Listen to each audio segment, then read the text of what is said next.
ஆண்டவர் இரட்சகரமாக இயேசுவின் இனிதான நாமத்தினால் உங்களை வாழ்த்துகிறேன். இந்த நாள் நம்முடைய ஆவிக்குரிய சிந்தனைக்காக மத்தேயு எழுதின சுவிசேஷம் 18ஆம் அதிகாரம் 2ஆம் வசனத்திலிருந்து நான் வாசிக்கிறேன். இயேசு ஒரு பிள்ளையை தம்மிடத்தில் அழைத்து அதை அவர்கள் நடுவே நிறுத்தி, நீங்கள் மனம் திரும்பி பிள்ளைகளைப் போல் ஆகாவிட்டால் பரலோக ராஜ்யத்தில் பிரவேசிக்க மாட்டீர்கள் என்று மெய்யாகவே உங்களுக்கு சொல்லுகிறேன்.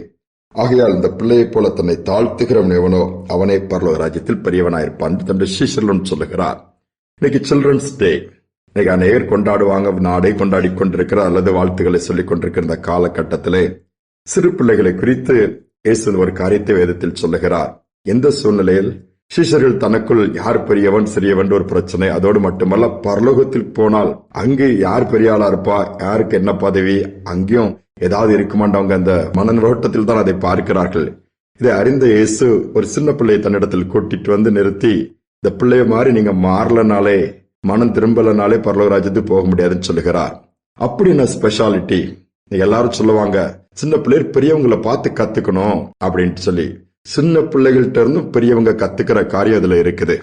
அதான் வேதம் சொல்லுகிறது. சிறு பிள்ளையை போலனா குட்டி பிள்ளைகளை எடுத்துட்டீங்கன்னா அதனுடைய ஸ்பாவம் கபடமற்றதா இருக்கும். அது பொய் சொல்ல தெரியாது, கெட்ட வார்த்தை போடாது, கேட்ட வார்த்தையை தான் திருப்பி அது சொல்லும். ஏன்னா அது வரும்போது கற்றுக்கொண்டு வருவதில்லை. ஆனால் பெற்றோர் என்ன சொல்லுகிறார்களோ அதை தான் அதை ரிப்பீட் பண்ணும். பெற்றோர்கள் போய் சொன்னா பிள்ளையும் போய் சொல்லும். கெட்ட வார்த்தை சொன்னா அது கெட்ட வார்த்தை அதை வெளியே பேசி காமிக்கும். அப்படிப்பட்ட சிறு பிள்ளைகள் கொஞ்சம் வளர்ந்துருச்சுன்னா அந்த பிள்ளை இப்ப அட்வான்ஸ் டெக்னாலஜி வந்ததுனால பிள்ளைகளும் வேற மாதிரி இன்னைக்கு மாறிக்கொண்டிருக்கிறது பார்க்க முடிகிறது. ஆனால் சிறு பிள்ளைகள் எடுத்துக்கொள்ளுங்க, கபடமற்ற ஒரு ஏஜ் குரூப் உண்டு. அந்த ஸ்டேஜில் உள்ள பிள்ளைகளை குறித்து தான் இயேசு சொல்றாரு, இவர்களை போல நீங்கள் மாறணும், அவர்களை ஏற்றுக்கொள்ளணும். சிறு பிள்ளைகள் எல்லாம் பெற்றோர்கள் இயேசுடன் கொண்டு வராங்க, கை வச்சு ஜெபிக்க சொல்லி. சீஷர்கள் தடை பண்றாங்க, இயேசு கோபப்படுறாரு. சிறு பிள்ளைகளை என்னிடத்துல விடுங்கப்பா, அவங்கள தடை பண்ணாதங்க, பரலோக ராஜ்யம் அப்படிப்பட்டவர்களுடையதுன்னு கூட சொல்லுகிறார். 2 சிறு பிள்ளைகள் மணல் பரப்பான இடத்துல அந்த மண் வீடு கட்டி விளையாடிட்டு இருந்தாங்களாம். தெரியும், அந்த சிறு வயசுல அந்த பழக்கம். அப்படி மண் எடுத்து தோண்டி அப்படி அழகா வீடு மாதிரி கட்டி மாத்தி மாத்தி விளையாட்டு இருக்கும் போது இன்னொரு பிள்ளை அதை இடிச்சு போட்டுச்சு, கால் எடுத்து மிதிச்சு பண்ணிடுச்சுது. மிதிச்ச உடனே 2 பேருக்கு அடிப்படி சண்டை வந்துருச்சுது. சண்டை வந்ததும் அந்த வீடு இடிஞ்சு போச்சு. அந்த பிள்ளைக்கு அம்மா அதை பார்த்துட்டாங்க. நேரா வந்து அந்த பிள்ளைய பிடிச்சி தான் பிள்ளைய இழுத்துட்டு அடுத்த பிள்ளைய மிரட்டுறாங்க. நீ எப்படி என் பொண்ணு கட்டின வீட்டை நீ இடிப்பா, அவ்வளவு கஷ்டப்பட்டீங்கன்னு விளையாடுறீங்க, அதெல்லாம் போய் இடிக்க கூடாதுல அப்படின்னு சொல்லிட்டு 2 சண்டை போடும்போது அந்த பிள்ளை பிடிச்சி திட்டி இது பண்ணும்போது அந்த பிள்ளைக்கு அம்மாவும் வீட்டுல இருந்து பாத்துறாங்க. என்ன சத்தம் கேக்குதுன்னு பார்த்தா தான் பிள்ளை இன்னொருத்தர் பக்கத்துல வீட்டுக்காரங்க அவங்க திட்டுறாங்கன்னு அவங்க அங்க போயிட்டாங்க, களத்துக்கு போயாச்சு. போன உடனே பெற்றோருக்குள்ள சண்டை வந்துருச்சுது. பெற்றோருக்கு உன் பிள்ளை தான் என் பிள்ளை கட்டின வீட்டை இடிச்சாப்ல, உன் பிள்ளை தான் தப்பு பண்ணிருக்குது, சரிங்க இருக்கட்டதுக்கே நீங்க என் பிள்ளை போய் மிரட்டுறீங்க, அடிக்க போறீங்க அப்படின்னு சொல்லிட்டு அதுக்குள்ள பிரச்சனை போயிட்டே இருக்குது. கொஞ்ச நேரம் அதுக்குள்ள கூட 4 பேர் வந்தாங்க, கூட்டம் கூட்டிட்டு வீட்டு முன்னாடி போய் பிரச்சனை பெருசாயிட்டே இருக்குது. கொஞ்ச நேரம் போய் பேசிட்டு பிரச்சனை ஆன உடனே அங்க 1-2 பெரிய ஆட்கள் வந்து என்ன பிரச்சனை அப்படின்னு கேட்கும்போது, இந்த மாதிரி பிள்ளைகள் வீடு கட்டிச்சு, அதுல கட்டி விளையாடும் போது சண்டை வந்துருச்சுன்னா எங்க பிள்ளைகள்னு சொல்லி கேட்டா அங்க திரும்பி பார்த்தா பக்கத்துல பிள்ளைகளை காணும். 2 பிள்ளைகளுமே காணும். என்னடா பிள்ளைகளை காணும்னு பார்த்தா கொஞ்சம் தூரத்துல அந்த மணற்பாங்கிற இடத்துல திருப்பி அந்த 2 பிள்ளைகளும் சந்தோஷமா சேர்ந்து வீடு கட்டி ஒருத்தருக்கு ஒருத்தர் சிரிச்சு விளையாடிட்டு இருக்குது. இந்த பெற்றோருக்கு வெட்கமா போயிடுச்சுதான், அசிங்கமா போயிடுச்சு. நம்ம இங்க சண்டை போட்டுட்டு இருக்கிறோம் இந்த பிள்ளைகளுக்காச்சு. ஆனா அந்த பிள்ளைகளை பாருங்க, அந்த கசப்பை மறந்து திருப்பி சந்தோஷமா 2 பேரும் சேர்ந்து விளையாட ஆரம்பிச்சிட்டாங்களே.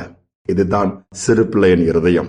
இதைதான் இயேசு சொன்னார். இந்த பிள்ளைகளுடைய இருதயத்தை போல நம்முடைய இருதயம் மாறணுமா. கசப்பு இருக்கக்கூடாது, பெருமை இருக்கக்கூடாது, பொறுமை இருக்கணும்.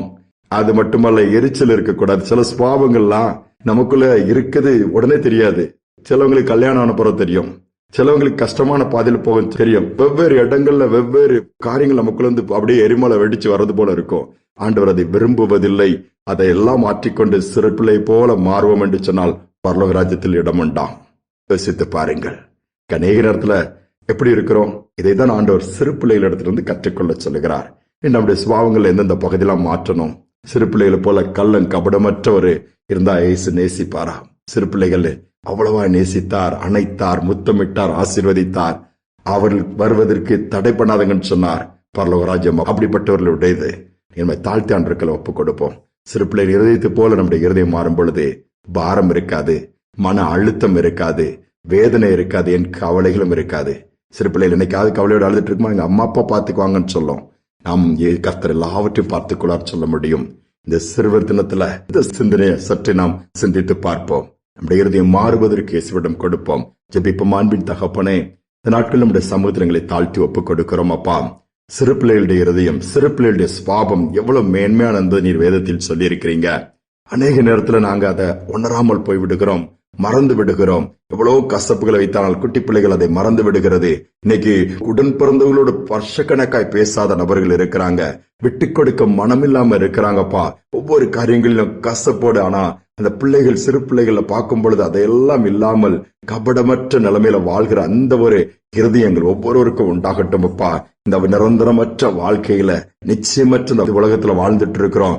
எப்ப என்ன நடக்கும்னு தெரியாது. ஆனாலும் உமக்கு பிரியமாய் சிறு பிள்ளைகளைப் போல எங்களை தாழ்த்தி எல்லா பெருமைகளை தூக்கி போட்டுட்டு நான் பெரியவன் நீ பெரியவன்கிற அந்த எல்லா பாகுபாடுகளை அகற்றி உம்மை பிரியப்படுத்தி வாழ்ந்து காண்பிக்க உதவி செய்யும். இதை கேட்கிற ஒவ்வொருவருக்கும் அப்படிப்பட்ட கிருபை உண்டாகட்டும் அப்பா. கசப்புகள், பொறாமைகள், எரிச்சல்கள் எல்லாம் மறையட்டும். அற்புதங்கள் நடக்கட்டும். தாழ்த்தி ஒப்புக் கொடுக்கிறேன். துதிகனமையுமே ஏற்றுக்கொள்ளும். இயேசுவின் நாமத்தில் வேண்டிக் கொள்கிற நல்ல பிதாவே, ஆமேன், ஆமேன். சிறு பிள்ளைகளைப் போல நம்முடைய இருதயம் மாறணும், சிந்தைகள் மாறணும், என் செயல்களும் மாறணும். இதில் கர்த்தர் பிரியமாய் இருக்கிறார். நிச்சயமாக இந்த கிருபைகளை கொடுப்பார். இந்த சிந்தனையோட நாளை தொடருவோம். மீண்டுமாய் நாளை தினம் சந்திப்போம்.